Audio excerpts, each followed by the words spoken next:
223년 유비 사후 유비의 유언에 따라 아들 유선이 촉한의 2대 황제가 되었습니다. 관우의 죽음과 이릉대전으로 촉한과 오나라의 관계가 급격히 냉랭해졌으나 제갈량은 위나라를 무너뜨리기 위해선 결국 오나라와 손을 잡을 수밖에 없다고 생각했습니다. 제갈량은 등지를 강동으로 보내 손공과 단판을 짓게 한 후 동맹을 회복시켰습니다.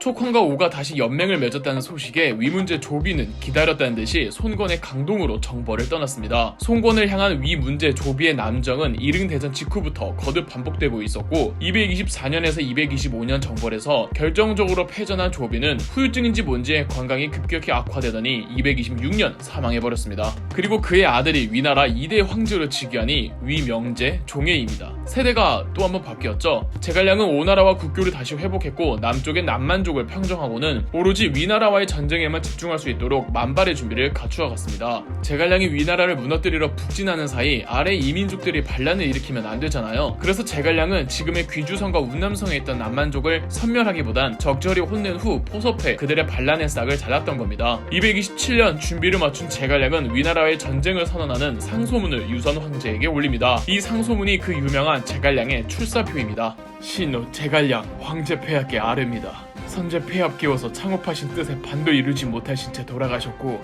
이제 천하는 셋으로 정립되어 입주가 매우 피폐해오니 참으로 나라의 존망이 위급한 때이옵니다. 신은 본래 하찮은 선비로 남양의 땅에서 논밭이나 가면서 난생에 목숨을 붙이고자 하였을 뿐 일신의 영달을 구할 생각은 없었사옵니다.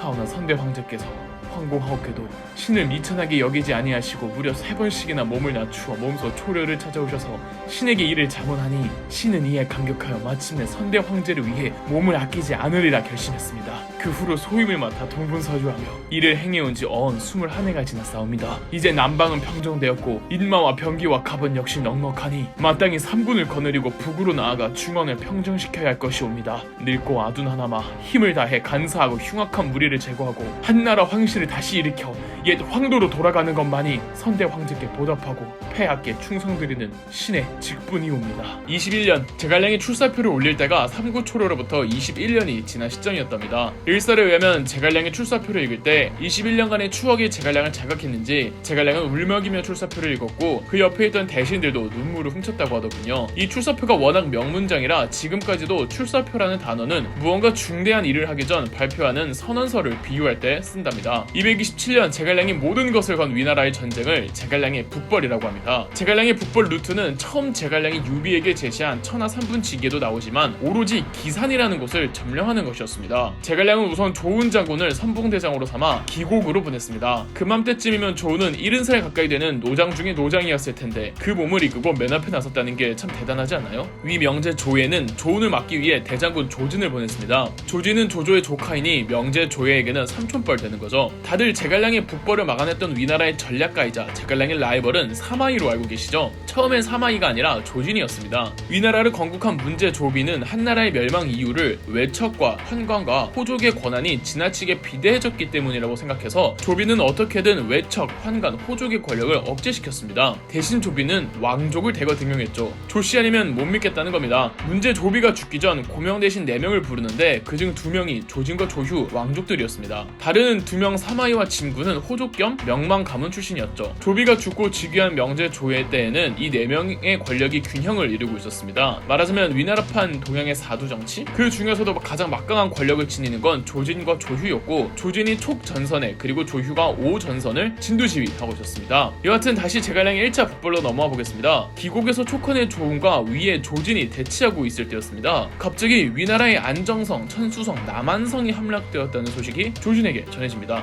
그게 뭔 소리야? 조자령 저놈은 내가 묻고 있었는데 어떻게 갑자기 우리 세 개의 성이 함락돼? 제갈량이 조은을 통해 조진의 시선을 고정시킨 사이 우회해서 안정성, 천수성, 남한성을 함락시키고 재빠르게 기산을 공격할 생각이었던 겁니다. 제갈량이 천수성을 공격하고 있었을 때 중요한 일이 있었습니다. 당시 천수성을 지키는 위나라 장수는 천수태수 마준과 옹주자사 곽해였는데요. 마준님, 곽해님, 천수군의 여러 고을들이 제갈량에게 투항한다는 소식입니다. 들었다. 더 늘어나고 있구나.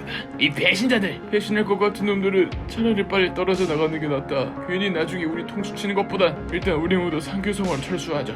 상황이 너무 불리하다. 강희야, 잠깐 곽해님과 이야기 좀 하게 나가 있어 주겠니? 예? 예, 곽해님, 이번에 항복한 고일 중 강윤 저놈의 고향도 있답니다. 뭐시? 설마 우리 강윤이 그럴 놈이 아니다. 에이, 곽희님, 사람이 아무도 모르는 겁니다. 강윤 저놈이 지 고향에서 얼마나 유명하고 고향 사람들이 강윤 저놈을 얼마나 잘 따릅니까? 배후에 강윤가 있을 줄 모릅니다. 그럼 어찌해야 하나? 어쩌긴요, 강윤을 내쫓아야죠. 제갈량에게 항복하는 고울이 계속 나오면서 곽해는 본인의 부하였던 강유를 내쫓았습니다. 내쫓긴 강유는 별 수 없이 고향으로 돌아갔는데 실제 강유의 고향 기현이라는 마을은 제갈량에게 항복을 할 생각이었고, 마침 강유가 오자 마을 원로들은 이미 곽해가 강유를 버렸으니 제갈량에게 투항하자고 했습니다. 강유는 마을 사람들에게 등 떠밀려 항복 권유 의사를 밝혀왔으나 스스로도 아직 마음을 다잡은 상태는 아니었습니다. 어찌됐든 제갈량은 안정성, 천수성, 남한성을 함락시켰지만 아직 상규성으로 도망한 곽해가 있으니 당분간은 곽해와 상규전선에서 대치하고 있던 터라 강유의 고향으로부터 가까이에 있었습니다. 제갈량은 상규성만 점령하면 기사는 코앞에 있었습니다. 위나라 조정에서 가만히 당하고 있을 리는 없죠. 위명제 조에는 위나라의 베테랑이죠, 장합에게 5만의 병력을 주어 상규성을 구원하게 했습니다. 기곡에 있던 조지는 눈앞에 있는 조우 때문에 부대를 함부로 돌려 상규성을 구원하기 애매한 상황이었죠. 제갈량도 상규성을 그대로 뒤에 둔 채 장합을 맞이하러 갈 수는 없었습니다. 그래서 별동대를 꾸리기로 합니다.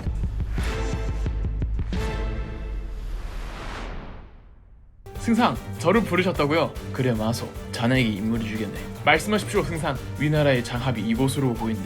장합이 상규성으로 구원하러 오면 골치 아파지니 장합이 이곳에 오지 못하도록 그들의 발을 묶어 두어야 하네. 그런데 장합이 어느 쪽으로 오는지 알고 막으러 갑니까? 우리가 기산을 노린다는 것쯤은 그들도 알고 있어. 장합도 유능한 장수이니 그들이 우리를 막으려면 오려는 길은 딱 하나지. 저들은 반드시 가정을 지날 것이네. 가정... 자네가 무슨 수를 써서라도 먼저 가정을 점령하고 그곳에서 장합과 대치해야 하네. 그럼 나는 하루빨리 상규성을 무너뜨리고 가정으로 합류하겠네. 예, 알겠습니다. 바로 떠나겠습니다. 마소, 명심하게. 자네의 임무는 장합과 싸워서 이기는 게 아니라 우리가 상규성을 공격할 때까지 시간을 버는 일이네. 우리 본진이 가정에 갈 때까지 기다리게. 그러면 장합에게 총 공격을 퍼부을 테니 그 정도야 뭐 식은 죽 먹기입니다. 다행히 위나라의 장합 군대보다 마속의 군대가 먼저 가정에 도착했습니다. 마속의 임무가 시간을 끄는 거라면 당연히 지형을 식수 보급이 용이하고 수비에 유리하도록 성벽이 방어를 해줄 수 있는 곳으로 선택을 해야 되겠죠. 그런데 마속이 갑자기 욕심을 냅니다. 시간을 끄는 게 아니라 장합과 싸워서 이기려고 했습니다. 그래서 수비에 다소 불리하더라도 공격에 유리한 산속으로 들어갑니다. 산의 고지대를 점령해서 매복이나 장애물이 많은 지형을 활용해 위나라 군대를 포위하고 즉각적인 승부수를 띄우려고 했던 거죠.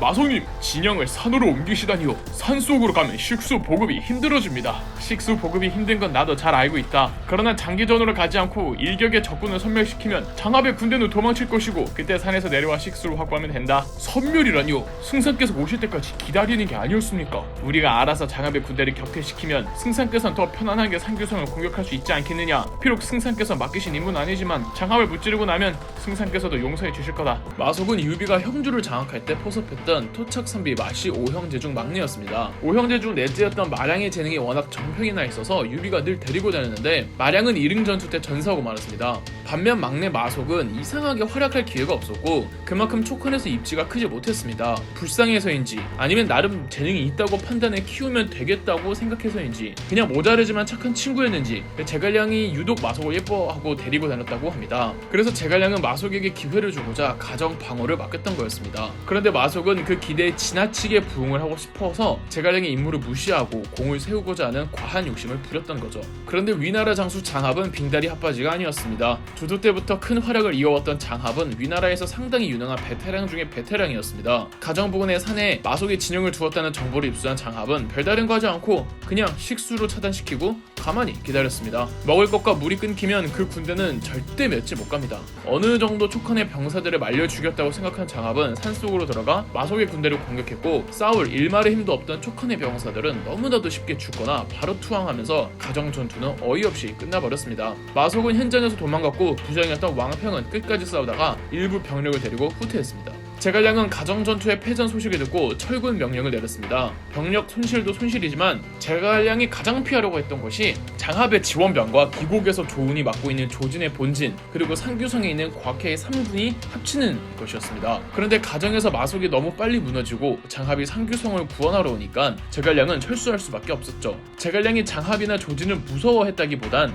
제갈량은 전선이 장기화되는 것을 극히 꺼려했습니다. 이유는 보급 문제였습니다. 공격하는 쪽에서 가장 예민할 수밖에 없는 문제가 보급입니다. 전쟁에서 가장 중요한 건 보급이고 공격하는 쪽은 특히 더하죠. 제갈량은 속전속결을 원했기 때문에 위나라 병력을 분산시켜 공격하려 했는데 모두가 모이게 되면 어쩔 수 없이 전쟁이 장기화되기 때문입니다. 무리하게 전쟁을 이끌다가 피해보고 재기불능의 상태로 전락하는 것보단 일단 귀국해서 다음 기회를 노리는 게 훨씬 현명했죠. 한편 마속은 가정전투 패전 후 숨어있다가 체포됐는지 아니면 자발적으로 왔는지는 알 수 없으나 아무튼 제갈량에게 용서를 구했습니다. 야, 마속 쟤 큰일 났다. 마속이니 다행이지. 승상께서 평상시에 마속을 얼마나 챙기셨어. 그래도 이번엔 책임은 크잖아. 아마 파직되거나 그러지 않을까? 승상, 죄송합니다. 너가 저지른 일을 알고 있느냐? 다치 불철입니다. 내가 아는 마속이라면, 내가 아끼는 마속이라면 상황에 대한 책임을 질 수 있는 사람이다. 맞느냐? 각오되어 있습니다. 마속을 끌어내 참수해라. 제갈량이 마속을 상당히 총애했기 때문에 주변 사람들은 제갈량이 마속에게 경미한 벌을 내릴 줄 알고 있었으나 제갈량은 군 기강은 엄격하다며 마속을 참수했습니다. 이렇게 한번 봐주기 시작하면 법 질서도 엉망이 되기 때문입니다. 여기서 유래한 고사성어가 읍참마속입니다. 울면서 마속을 참수했다는 뜻의 이 사자성어는 첫째, 더 큰 대의를 위해 사적인 감정은 눈물을 머금고 감수할 수 있어야 한다는 뜻이기도 하며 둘째, 법은 누구에게나 평등하고 엄격하게 집행되어야 한다고 해석되기도 합니다. 한편 가정전투에서 위나라의 승전 이후 원래 항복하려고 했던 강유의 고향 사람들이 기가 막히게 태세를 전환해 항복 의사를 철회하고 장합의 군대에 호응했습니다. 강유는 고향 사람들이 항복하려 한다는 이유만으로 내쳐졌고 고향 사람들은 강유를 내세워 항복하려고 했는데 갑자기 입장을 바꾸니 강유는 정말 오갈 데가 없어진 겁니다. 별 수 없이 강유는 제갈량에게 항복을 했습니다. 제갈량은 강유를 마량을 뛰어넘는 재능을 가지고 있고 양주 최고의 인물이자 길이나라고 말했답니다. 제갈량을 와룡, 방통을 봉추라고 하잖아요. 그거 껴맞추려고 강유를 어린 기린이란 뜻에서 유린이라고도 한답니다. 참고로 제갈량이 유비에게 귀의할 때가 나이 27살이었는데 공교롭게도 강유가 촉한의 장수가 된 나이도 27살이었답니다. 강유는 삼국지 3부의 사실상 주인공 역할을 하는데 강유의 활약을 기대해주세요. 제갈량은 1차 북벌 실패 후 다음 북벌을 준비합니다.